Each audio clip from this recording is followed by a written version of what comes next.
Welcome to Renaissance, where we bridge theory, proven theory, with everyday practice. Assertive monitoring is often misunderstood. It's not simply circulating, it's not just walking around the room, and it's not this vague idea of checking in on pupils while they're working. Assertive monitoring is the active checking of student work against clear success criteria in order to identify misconceptions, respond to them in the moment, and improve the quality of learning while the lesson is still happening. That distinction matters because movement on its own does not improve work. Presence on its own does not improve work. Even feedback, if it's too broad or too delayed, does not necessarily improve work. What improves work is precision. Does the teacher know exactly what successful work should look like? Do they know what they're looking for as they circulate? Do they know how they will respond when they find an error?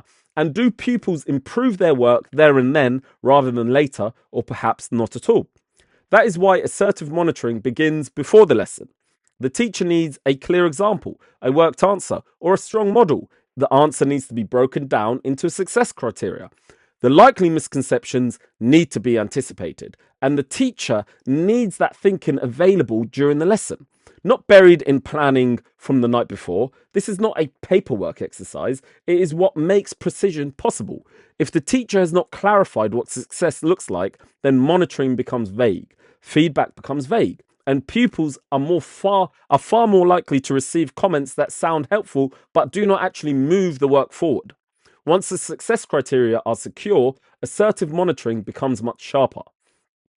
The teacher circulates with purpose. They know the lap they're checking. They look for specific elements in the work. They use simple, consistent feedback codes. They identify the gaps and they tell the pupils what to fix immediately.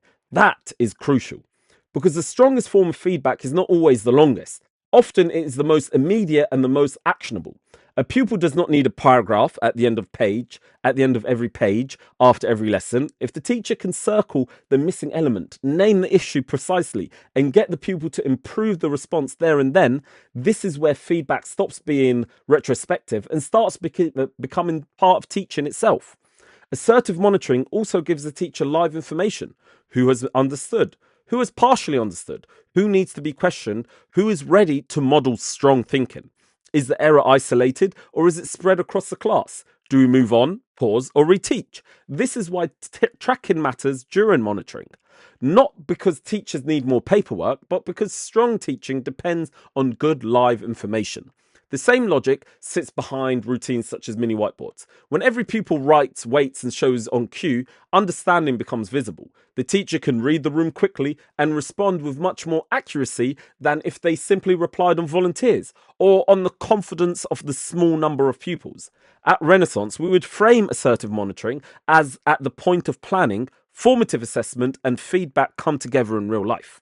The teacher is not waiting until later to discover what pupils have misunderstood. They're finding out now, they're responding now, they're improving quality of work now.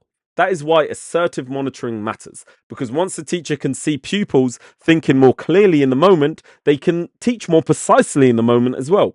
And that is where classroom improvement becomes immediate rather than delayed. Thank you.